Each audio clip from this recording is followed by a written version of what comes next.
My name's Lorraine Moore. I teach gifted and talented students in grades 4 and 5 in Spartanburg School District 3, and that's in Spartanburg, South Carolina.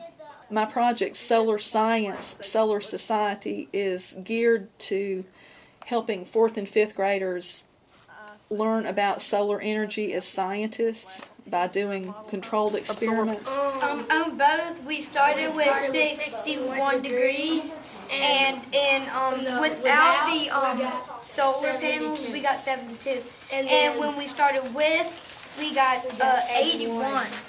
Okay, what else have you discovered or noticed about these devices, either through just examining them and their packaging or through your research that you just did? I noticed they all really store most of the energy before they actually really use it. So they all have a way of storing energy. That's an important observation. I was also interested in the critical thinking it would engage my students in as they considered pros and cons, debated the pros and cons of a move to solar energy. And there wouldn't be that many oil spills, and so it would be a cleaner society. If the sun is behind the clouds one day, maybe that they wouldn't have any power to run things like ovens or light bulbs or refrigerators. Well, actually, they do because they have a lot of energy stored in. A debate brings out some powerful reasoning and higher level thinking in students, and they have to consider the issues, they have to consider the points of view of all stakeholders.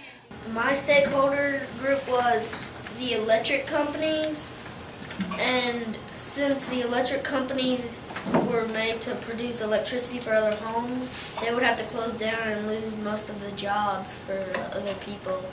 My stakeholders are the environmentalists, and they would go for solar energy. My stakeholders is the oil producers, and I think their point of view would be negative. Well, my stakeholder is the citizens, and I think they would like it very much because they wouldn't have to pay as much money for the electricity bills. They could save a lot of money, but they would have to spend a lot of money to get all the solar stuff for your house, because it would take a lot of money to make your whole house solar. Even though they would have to spend a lot of money in the long run, at the end, after they've done all the cars and changed their house, they would still have money. Yeah, and they would gain the money back again. Yeah, I agree with you. Yeah, because the job. They're becoming much more confident with taking problems that are messy, maybe not perfectly clear-cut school-type problems, but messy real-life problems, like should our society move to solar energy, and reasoning questions like that out, finding relevant information to bring that bears on the question, considering other points of view. So just overall, I think they've gained a lot of confidence as problem solvers, real-world problem solvers. What learning from our Solar Science, Solar Society unit do you think you'll be able to use in the future?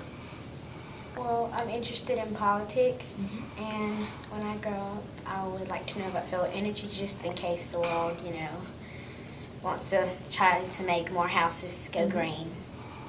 Well, I thought it would be pretty cool if, like, the government put up solar panels on the White House so people would learn that you wouldn't have to pay as much money for electricity and things like that. Okay, we're going to be looking for that on the news. Solar panels on the White House.